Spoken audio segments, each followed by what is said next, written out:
Renaissance man who can do almost everything with equal brilliance. That's how the chair of the judging panel for the David Cohen Prize for Literature described this year's winner, Colm Tóibín. The prize is for a writer's entire body of work, and it comes with a twist because the winner nominates an emerging writer for a second prize. Colm Tóibín, good morning and congratulations. Good morning, thank you very much. Is this award particularly pleasing because it's for everything rather than for one novel or story or essay? Yeah, it's amazing because you write the books one by one with really no sense of what they might look like to somebody who would read them all in quick succession. So it's for all the work, and also there was no shortlist, so they just simply called me up a while ago and said, "Look, you won this award." And so it was a really nice evening. I mean, there were a lot of COVID regulations, but nonetheless, it's really wonderful and a big surprise. What motivates you now? Do you enjoy writing? I start something and then I have to finish it. And sometimes, I remember John McGahern used to say that he hoped he didn't have another idea until after Christmas. And I know the feeling because you just find yourself having written the first few pages with all of that thinking. You think, if I don't finish this, A, no one else will, but also, if I don't finish this, I could lose it, it could fade, and I'd better do it. So it's a sort of some days you have to really push yourself. Listeners will know that you have a book on the shelves at the moment, The Magician, about the German writer Thomas Mann. Do you still get apprehensive when a book is being published, or are you more relaxed about these things now? No, I don't know anyone, no matter where they are, who doesn't worry, A, that you just got something so wrong with the book, or that maybe some reader will respond to it. I try not to read reviews, but then I give in to temptation, and sometimes you can find yourself reading something that you shouldn't read, because I think reading bad reviews is a mistake. You should, but it's a worrying time, and because of the internet, you spend your time sort of searching for things, and then you think, don't do that again tomorrow. That's enough of that. So it's never stable. There is a second part to this prize, as we were saying, because you get to give an award to an emerging writer. Tell us about the person you chose.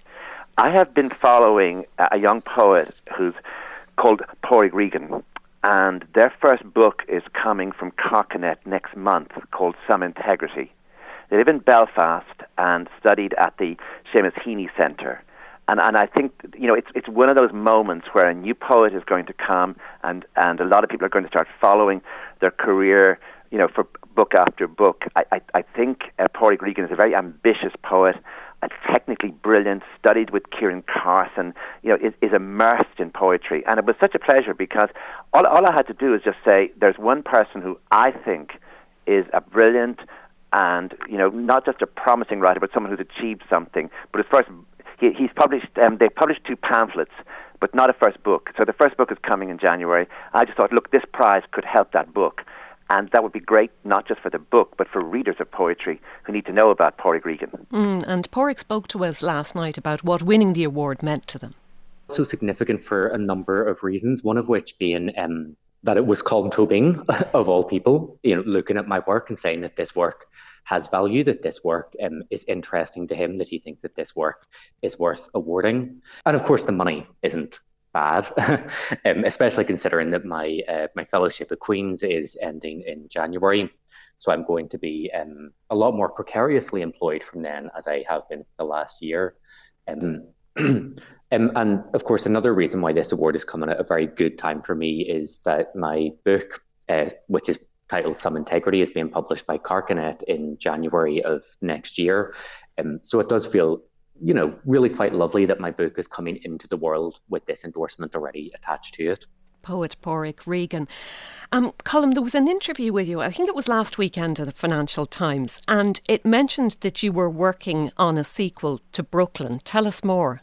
At the pandemic, all sorts of things came up. I promised I wouldn't do a sequel because I couldn't think of one. There was nothing else to say.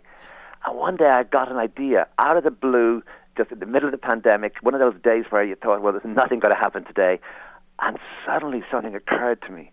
I thought, wow, that's just not a sequel, it's another book, but with the same characters.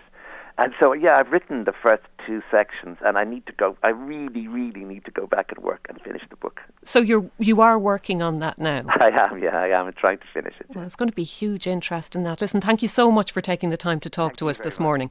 Okay. Not at all. Colm Tóibín there.